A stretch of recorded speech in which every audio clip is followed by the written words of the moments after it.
আসসালামু আলাইকুম বন্ধুরা, আশা করি সবাই সুস্থ আছেন। বন্ধুরা, যুক্তরাষ্ট্রের অর্থনীতি এবং যুক্তরাষ্ট্রের সামরিক নীতি এই দুইটাই যুদ্ধ ছাড়া কখনো থাকতে পারবে না। অবশ্যই তাদের সব সময় যুদ্ধ করতে হবে।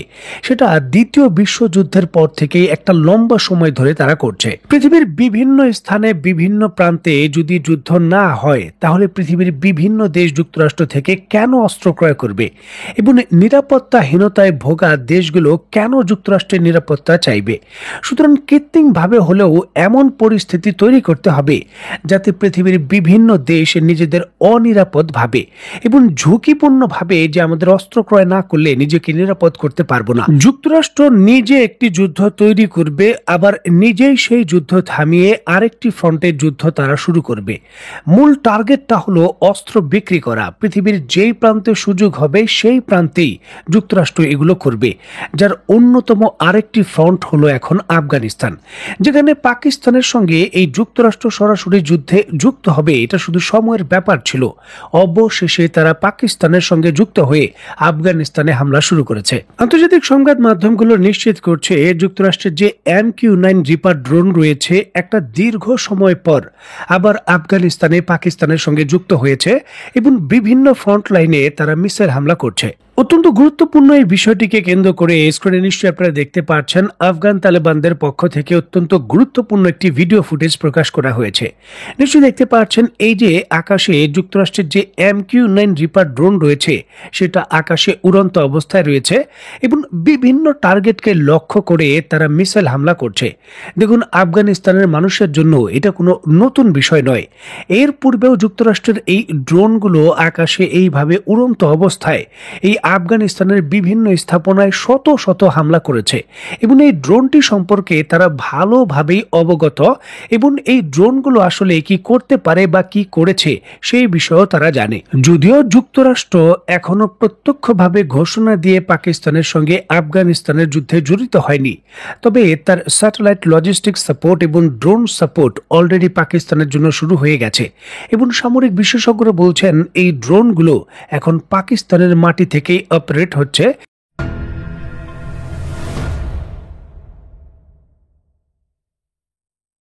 একদিকে ঘোষণা না দিয়ে যখন যুক্তরাষ্ট্র পাকিস্তানের পক্ষে গোপনে আফগানিস্তানে হামলা শুরু করেছে, তখন পাকিস্তানের বিমান বাহিনী প্রকাশ্যেই এই আফগানিস্তানের যে কাবুল রয়েছে সেখানে শক্তিশালী বিমান হামলা করেছে এবং নিশ্চয়ই দেখতে পাচ্ছেন এই শক্তিশালী হামলায় অন্তত পক্ষে 40 জন নিহত হয়েছেন এবং আহত রয়েছেন কয়েকশো। স্ক্রিনে নিশ্চয়ই আপনারা পরিষ্কারভাবে পাকিস্তানের বিমান বাহিনী আফগানিস্তানের কাবুলের ভেতর যে শক্তিশালী বিমান হামলা করেছে তার দৃশ্য দেখছেন। আন্তর্জাতিক সংবাদ মাধ্যম নিশ্চিত করছে আফগানিস্তানের একটি শপিং মলের কাছেই এই বিমান হামলাটি করা হয়, আর এই জন্যই কিন্তু এত ক্ষয়ক্ষতি বেড়েছে এবং সাধারণ মানুষ এত ক্ষতিগ্রস্ত হয়েছেন।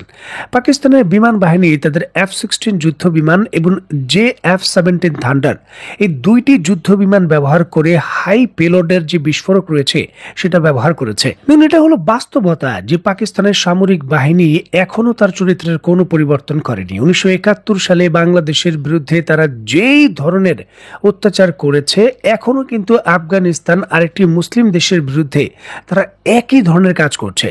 যুক্তরাষ্ট্রের হাতিয়ার হিসাবে ব্যবহার হয়ে পাকিস্তানের সামরিক বাহিনী নিজের ক্ষমতাকে ধরে রাখা এবং যুক্তরাষ্ট্র তার প্রভুকে সন্তুষ্ট করা, তার জন্যই কিন্তু এই হামলাটা করছে। রিসেন্টলি পাকিস্তানের পক্ষ থেকে নিশ্চিত করেছে তারা আফগানিস্তানের সঙ্গে গোয়েন্দা ভিত্তিতে তাদের যে ISI এর প্রধান রয়েছেন তিনি আলোচনা করতে চান এবং অন্যতম এজেন্ডা হলো বাগরাম ঘাঁটিকে দেওয়া। যদি আফগানিস্তান এই শর্তে রাজি হয় যে বাগরাম ঘাঁটি যুক্তরাষ্ট্রকে দিয়ে দেবে, তাহলে সম্পূর্ণ যুদ্ধ যে কোনো সময় থেমে যেতে পারে, পাকিস্তান প্রতিশ্রুতি দিয়েছে। তবে আলোচনার মূল কেন্দ্রবিন্দু হলো বাগরাম ঘাঁটি। যে আফগানিস্তানের মানুষ যুক্তরাষ্ট্রের বিরুদ্ধে দীর্ঘ 20 বছর যুদ্ধ করেছে, তারপর তারা যুক্তরাষ্ট্রকে বিতাড়িত করতে সক্ষম হয়েছে। আজকে কেন তারা আবার নতুন করে আগামী আরো 50 থেকে 100 বছরের জন্য এই যুক্তরাষ্ট্রকে আফগানিস্তানের মাটিতে নিজেরা ডেকে আনবে? পাকিস্তান এই বিষয়ে ফোর্স করছে। কেন আফগান তালেবানরা এটা মেনে নেবে? নিজের স্বাধীনতা, সার্বভৌম সার্বভৌমত্ব কেন যুক্তরাষ্ট্রের পায়ে তারা জলাঞ্জলি দেবে? তারা লড়াই করবে, আর এমনটাই হয়েছে। এটা ঠিক, পাকিস্তানের যে বিমান হামলা রয়েছে সেটা প্রতিরোধের উপযুক্ত সক্ষমতা আফগান তালেবানের নেই। তবে সীমান্তে পদাতিক লড়াইয়ের ক্ষেত্রে তাদের দক্ষতা এবং সক্ষমতা নেক্সট লেভেলে, যেটা কিন্তু তারা প্রমাণ করেছে। নিশ্চয়ই দেখতে পাচ্ছেন আফগানিস্তানের ট্যাঙ্ক সরাসরি পাকিস্তানের একটি সীমান্তবর্তী এলাকায় ঢুকে গেছে এবং সেই এলাকার কন্ট্রোল তারা নিতে সক্ষম হয়েছে। যুক্তরাষ্ট্র যুদ্ধে যুক্ত হয়েছে, পাকিস্তান শক্তিশালী বিমান হামলা করছে, তাতে আফগান তালেবানদের তেমন কোনো কিছু যায় আসে না। যুদ্ধক্ষেত্রে তাদের যে লক্ষ্য এবং সার্বভৌমত্ব রক্ষা করা, সেই ক্ষেত্রে তারা একেবারে অবিচল। সীমান্ত এলাকায় তাদের যে শক্তিশালী অবস্থান টহল এবং শক্তিশালী সামরিক হামলার মাধ্যমে প্রতিরোধ এবং পাকিস্তানের অন্তত 6টি চৌকি দখল করা এবং পাকিস্তান আর্মির অন্তত পক্ষে 15 জন নিহত হওয়া, সার্বিকভাবে এই কর্মকাণ্ডগুলোই বুঝিয়ে দেয় আফগান তালেবানরা কোনোভাবেই পিছু হটবে না। পাকিস্তান এবং যুক্তরাষ্ট্র যা চাচ্ছে এত সহজে তারা সেটা বাস্তবায়ন করতে পারবে না।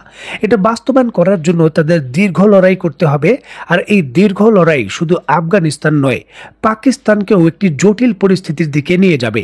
এটা শুধু সময়ের ব্যাপার।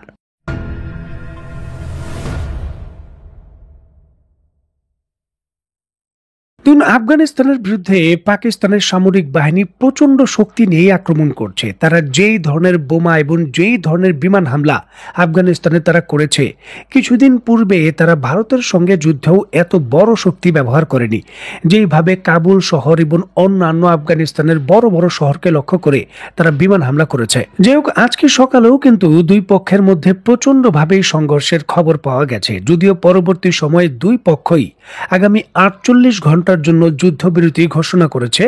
দুই পক্ষই একসঙ্গে তারা এই প্রস্তাবে রাজি হয়েছে, আগামী 48 ঘন্টা তারা অস্ত্রবিরতি করবে, কোনো ধরনের হামলা পাল্টা হামলা করবে না। যদিও এর কোনো গ্যারান্টি নেই যে হামলা এখানে শুরু হবে কিনা, আর যুদ্ধ শেষ হয়েছে এই ধরনেরও কোনো কিছু ভাবার কোনো অবকাশ নেই, কারণ 48 ঘন্টা পর রিসাপ্লাই নিয়ে পাকিস্তান নতুনভাবে আবার ঝাঁপিয়ে পড়বে আফগানিস্তানের বিরুদ্ধে। পদাতিক যুদ্ধে আফগান তালেবানরা খুবই পরিপক্ক। দীর্ঘ 20 বছর তারা যুক্তরাষ্ট্রের মতো একটি আধুনিক সামরিক বাহিনীর বিরুদ্ধে লড়াই করেছে, আর এর জন্যই কিন্তু সীমান্ত এলাকায় যে ডোরান লাইন রয়েছে সেখানে পাকিস্তানের সামরিক বাহিনী পদাতিক হামলায় এই তালেবানদের বিরুদ্ধে তেমন সুবিধা করতে পারছে না। অলরেডি কয়েকটি গ্রাম আফগান তালেবানদের হাতে চলে গেছে এমন অভিযোগও রয়েছে। এই কথিত যুদ্ধবিরতি বা যুদ্ধবিরতির ঘোষণার মাধ্যমে সেই অঞ্চলগুলোকে আবার তারা কিন্তু নিজেদের অধীনে ফিরিয়ে আনছে এবং নিরাপত্তা বলয়ের অধীনে সেগুলোকে বড় শক্তি মোতায়েন করছে। সুতরাং পাকিস্তানের একটা দীর্ঘমেয়াদী পরিকল্পনা রয়েছে আফগানিস্তানে হামলা করার, যার প্রস্তুতি স্বরূপই কিন্তু 48 ঘন্টার তারা যুদ্ধবিরতি নিয়েছে। অত্যন্ত গুরুত্বপূর্ণ স্পর্শকাতর এই ইস্যুটিকে কেন্দ্র করে অবশেষে মুখ খুলেছে চীন। পাকিস্তানকে সতর্ক করে বলেছে আফগানিস্তানের ভেতর তাদের যে বিনিয়োগ রয়েছে, বিনিয়োগের স্থান রয়েছে, সেখানে যদি হামলা হয় কোনোভাবেই পাকিস্তানকে ছাড় দেওয়া হবে না। চীন ঘোষণা দিয়েছে তারা তাদের বিনিয়োগের নিরাপত্তা নিশ্চিত করার জন্য প্রতিশ্রুতিবদ্ধ এবং সেটা করার জন্য যে কোনো পরিস্থিতিতে সর্বোচ্চ কঠোর সিদ্ধান্ত তারা নিতে পারে, সরাসরি এই ঘোষণা দিয়েছে।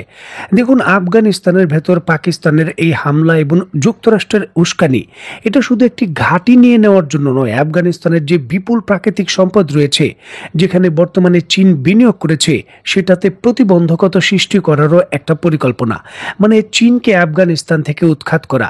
আর এই বড় পরিকল্পনায় সংঘর্ষ যে অনিবার্য সেটা পরিষ্কার। এখন দেখার বিষয়ে চূড়ান্তভাবে যুক্তরাষ্ট্র কি করে পাকিস্তানের হয়ে যুক্ত হয়ে এই যুদ্ধে কি প্রভাব ফেলে, আর চীন কতটুকু প্রতিরোধ করে। তো বন্ধুরা, আজকের মতো বিদায়। নতুন কোনো ভিডিও নিয়ে আবার দেখা হবে। সেই পর্যন্ত সবাই ভালো থাকবেন, সুস্থ থাকবেন এবং বাংলাদেশকে ভালোবাসবেন। আল্লাহ হাফেজ।